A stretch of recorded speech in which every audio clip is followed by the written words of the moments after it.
Friday prayers at Beijing's most famous mosque. It may not match the majesty of Mecca, but this is still the most important place of Islamic worship in the Chinese capital. More than 12,000 Chinese Muslims made their way to Saudi Arabia to take part in this year's Hajj, the world's biggest pilgrimage. Many of the Beijing Muslims who couldn't make it to Mecca came here, or to the more than 50 other mosques scattered across the city.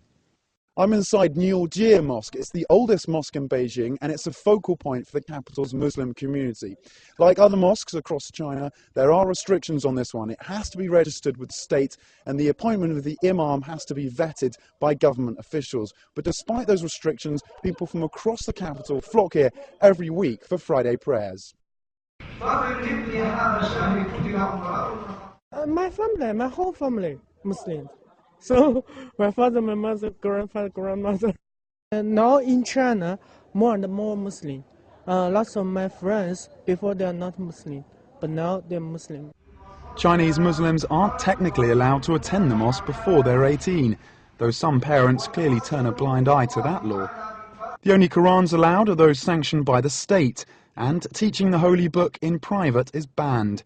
Making the trip to Mecca is also controlled.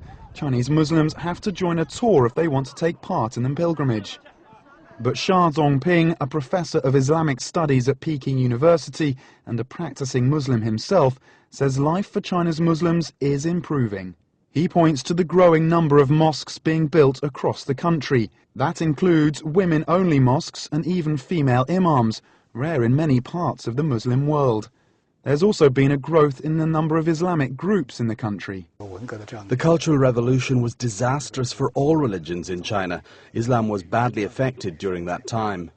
But since reform and opening up in 1978, things have improved. Islam has a long history in China, dating as far back as the year 650, when the uncle of the Prophet Muhammad was said to have been sent as an official envoy to the Chinese emperor. Islam's influence can still be seen in many towns and cities across China, and Professor Xia says the religion is now seeing a revival. In southeastern China, there has been a religious revival as the economy, society and education have developed. In the northwest of the country, people practice a more traditional form of Islam. The government says there are now 23 million Muslims in China. Professor Xia says that number is increasing, but adds that the government statistics are unreliable. In China, it's your ethnic group that defines whether or not you're a Muslim, so all members of the Hui minority are considered Muslim, even though some Hui are not Muslims and some Han are Muslims. The policy regarding Han Muslims should be adjusted. For example, whether or not someone can be buried in a Muslim cemetery depends on their ethnic identity. Under the current laws, it's unclear if a Han Muslim can be buried in a Muslim cemetery. Many places in the south of China, including Shanghai, have come across this problem. China's policy of restricting access to places of worship to those under the age of 18 has come under fire in the West. But Professor Xia says it's a law he supports. Children and teenagers haven't formed their view of the world and of life. If we force them to believe in a religion at a young age, they don't get the freedom to choose. I think it makes sense to allow them to grow up first and then give them the freedom to choose whichever religion they like. Of course, not everyone agrees with that. Ya Mohammed, an ethnic Uyghur and IT student at the Communication University of China, feels there's a lack of freedom.